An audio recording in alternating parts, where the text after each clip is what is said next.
మేషరాశి జాతకులు అంటేనే వారి జీవితంలో స్వయం కృషితో ఎవరి సహకారం లేకుండా సొంత బంధువుల నుంచి అన్నదమ్ముల నుంచి పోటీ ఎదుర్కొంటూ ఒంటరిగానే జీవితంలో ఉన్నత స్థితి సాధించే జాతకులు మేషరాశి మరియు మేషలగ్న జాతకులు. ఈ రాశిలో అందరూ ఒకేలాగా ఉండడానికి కారణం అవదు. ఎందుకంటే ఈ రాశిలో ఉన్నటువంటి నక్షత్రాలు అశ్విని, భరణి, కృత్తిక. అంటే ఈ మూడు కూడా చాలా వీరోచితమైనవి, రాచరిక లక్షణాలు కలిగి ఉన్నటువంటి నక్షత్రాలు అయినప్పుడు కూడా ఒక్కొక్క నక్షత్రాన్ని బట్టి వారి జీవిత విధానం, వారు సంపాదించే విధానం ఇవన్నీ ఉండడం జరుగుతూ ఉంటుంది. ఎవరైతే అశ్విని నక్షత్రంలో జన్మించారో వారికి అశ్విని నక్షత్రానికి అశ్విని దేవతలు అధిపతులు అవుతుంటారు. అయితే ఈ నక్షత్రం వారు జీవితంలో వారి యొక్క గుర్తింపు కోసం, ఐడెంటిటీ కోసం చాలా పోరాడవలసి ఉంటుంది.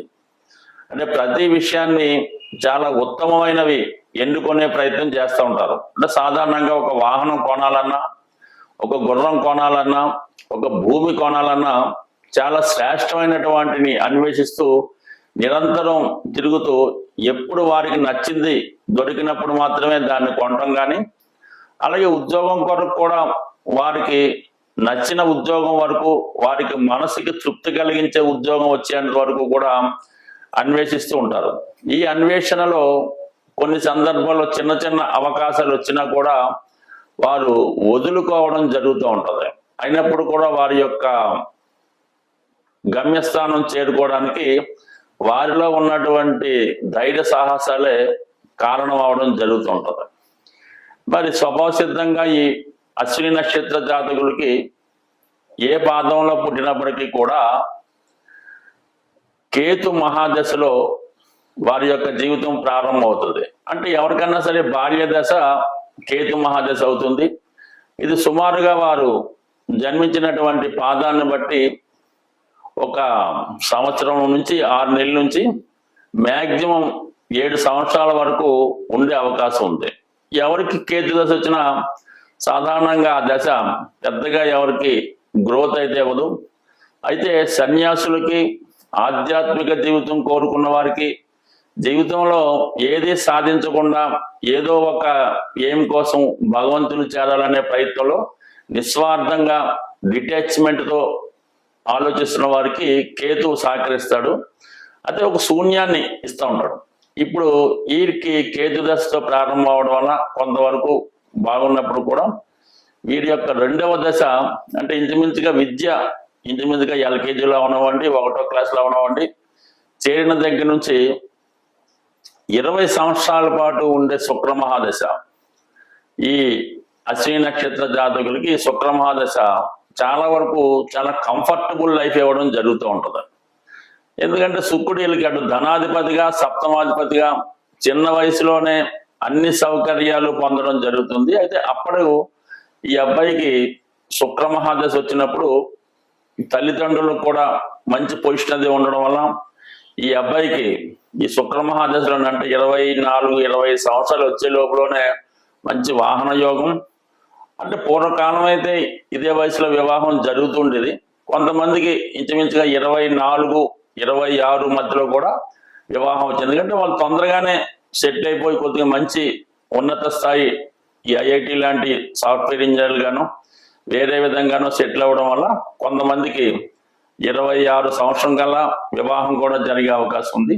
అయితే మరి కొంతమందికి వారి యొక్క జన్మ జాతకంలో శుక్రుడు ఎఫెక్ట్ అయినప్పుడు వీళ్ళు బాగా లగ్జరీ జీవితానికి అలవాటు పడి ఫ్రెండ్స్ ప్రభావం వల్ల చిన్న చిన్న బలహీనతలకి వాటికి లోనవ్వడం జరుగుతుంటుంది. ముఖ్యంగా 15, 16, 17, 18 సంవత్సరాలు ఈ జాతకం నడిచేటప్పుడు అప్పుడు ఇంచుమించుగా వారికి జరుగుతున్నటువంటి అంతర్దశల్లో ఈ రాహువో శనో కుజుడటం వల్ల కొంతమందికి చదువులో ఇబ్బంది పడటం, చిన్న చిన్న బ్యాడ్ హ్యాబిట్స్ లోన్ అవడం వల్ల ఇంచుమించుగా 25-26 సంవత్సరాల నాటికి వాళ్ళు పూర్తిగా సెటిల్ అవ్వకుండా ఇబ్బందికరంగా ఉంటుంది.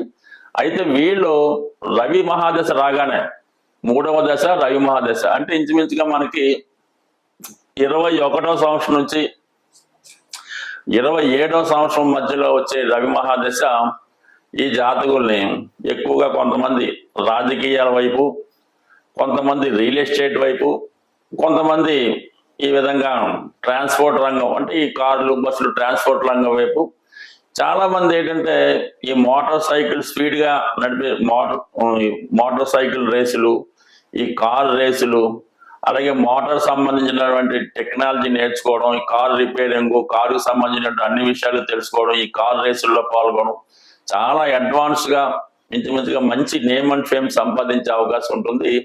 ఇంచుమించుగా వీళ్ళకి 27వ సంవత్సరం నుంచి 33వ సంవత్సరం మధ్యలోనే చాలా వరకు జీవితంలో సెటిల్ అవ్వడం, అదే టైంలో రాజకీయ రంగ ప్రవేశం కానీ చేయడం, ఎక్కువ కంఫర్ట్గా జీవిస్తారు.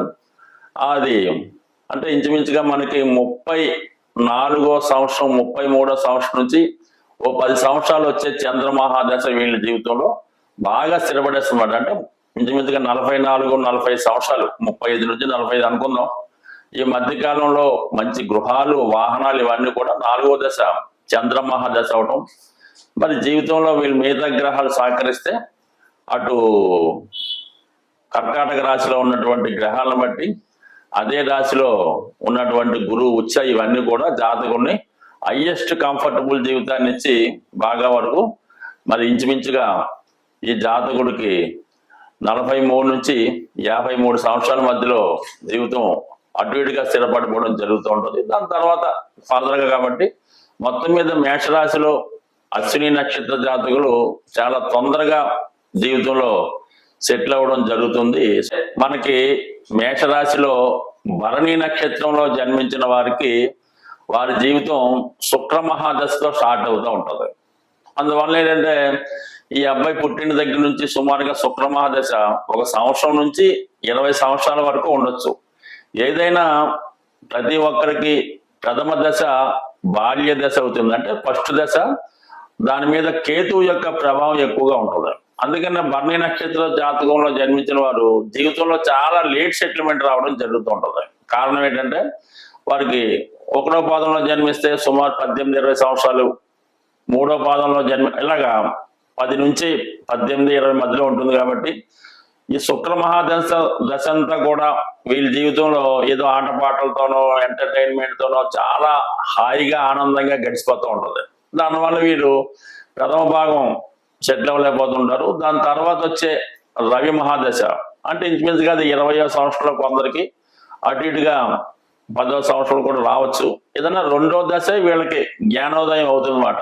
ఈ రవి మహాదశలో వీళ్ళు కొంతవరకు అప్పటిదాకా ఉన్నటువంటి యాటిట్యూడ్ని మార్చుకొని కొంతవరకు ఈ విద్యలో రాణించగలిగే అవకాశం ఉంది. అందుకని వీళ్ళు సాధారణంగా విద్య కంప్లీట్ అవ్వడం లేట్ అవుతూ ఉంటుంది అన్నమాట. మధ్యలో గ్యాప్ అవ్వడం, వేరే సబ్జెక్టులో మారడం, ఇవన్నీ విద్య పూర్తయిపోతున్నకి 23-24 సంవత్సరాలు అవుతుంది.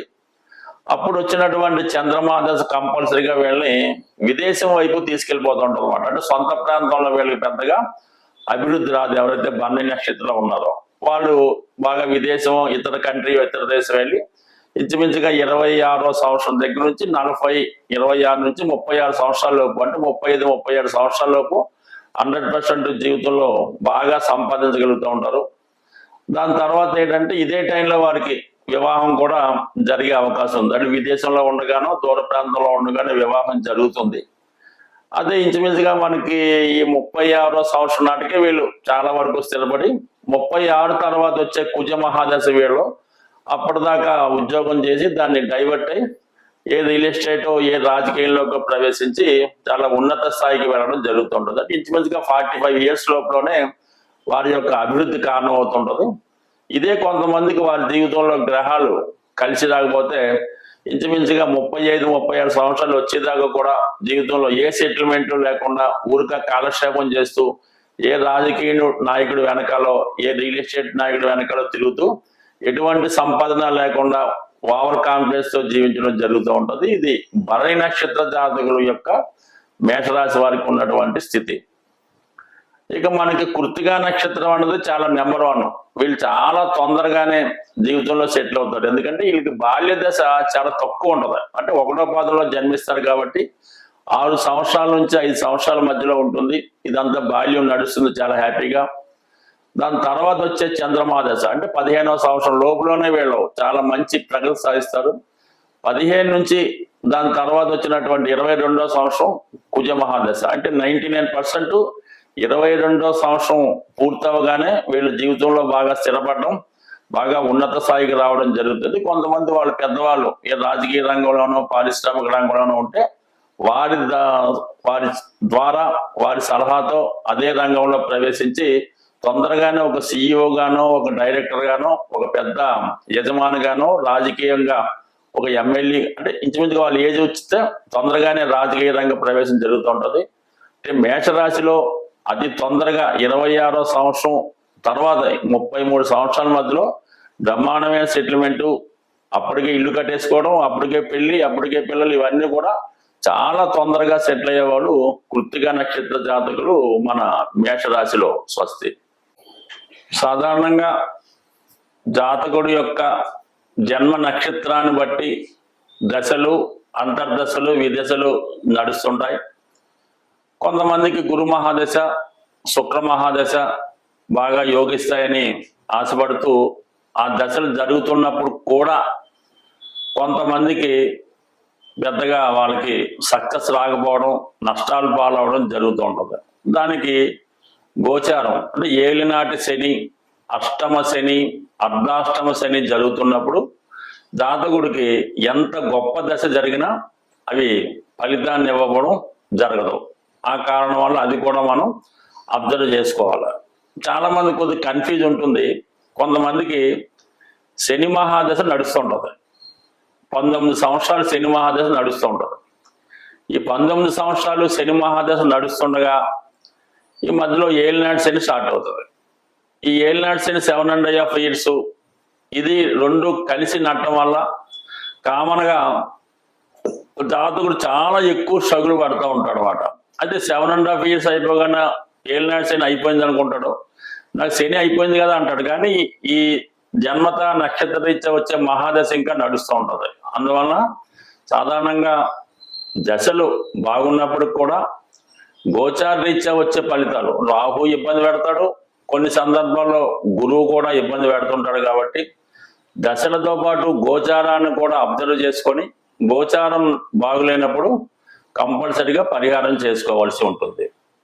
చాలా వరకు నవగ్రహాలకి పరిహారం అన్నది నవగ్రహ ఆరాధన, శనికి తైలాభిషేకం ఇది కామన్. కానీ అన్నిటికీ ఒకే మంత్రం అనుకోకుండా శివునికి అభిషేకం అన్నది ప్రతి నెల మహాశివరాత్రి రోజు కానీ వీలైతే ప్రతిరోజు, ప్రతి శనివారం, ప్రతి సోమవారం శివుడికి అభిషేకం చేసుకోవడం, ప్రతిరోజు కంపల్సరిగా సూర్య భగవానుడికి అభిషేకం చేసుకోవడం కానీ, అర్చన చేసుకోవడం కానీ, సూర్య నమస్కారం కానీ ఏదైనా అటు సూర్య భగవాను అంటే సూర్య భగవానుడు అంటే సాక్షాత్తు నారాయణమూర్తి, విష్ణుమూర్తి అనుకుందాం, ఇటు శివుడు, ఈ విధంగా విధి విధానంగా ప్రతిసారి పూజ చేసుకుంటూ ఎక్కువగా మామూలుగా పౌర్ణమి, ఏకాదశి తిథుల్లో ఉపవాసం ఉండడం, అలాగే సూర్య సంక్రమణం జరుగుతూ ఉంటుంది. ఇది చాలా వరకు ఈ ఒరిస్సా ఉత్తరాది ప్రాంతాల్లో పాటిస్తూ ఉంటారు. సూర్య సంక్రమణం అంటే సూర్యుడు ఒక రాశి నుంచి మరో రాశికి మారిన రోజు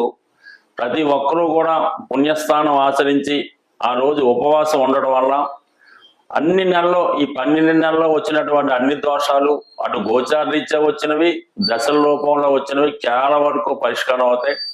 అందుకనే సూర్య దేవాలయాలు అటు ఒరిస్సా, కోణార్క, శ్రీకాకుళం కొందరు ప్రాంతాల్లో ఉన్నాయి. కాబట్టి జీవితంలో సంవత్సరంకి ఒకసారైనా సూర్య దేవాలయాన్ని సందర్శించడం, అలాగే సూర్యగ్రహణం, చంద్రగ్రహణం వచ్చినప్పుడు విధి విధానంగా స్నానం ఆచరించడం, ఈ సూర్య సంక్రమణాన్ని పాటించడం వల్ల ఎంత గొప్ప రోగాన్నైనా, ఎంత పెద్ద దరిద్రాన్నైనా, ఎంత పనికిరాని వాడైనా ఖచ్చితంగా జీవితంలో వాడు సార్థకత పొంది విజయం సాధించడం జరిగే అవకాశం ఉంది.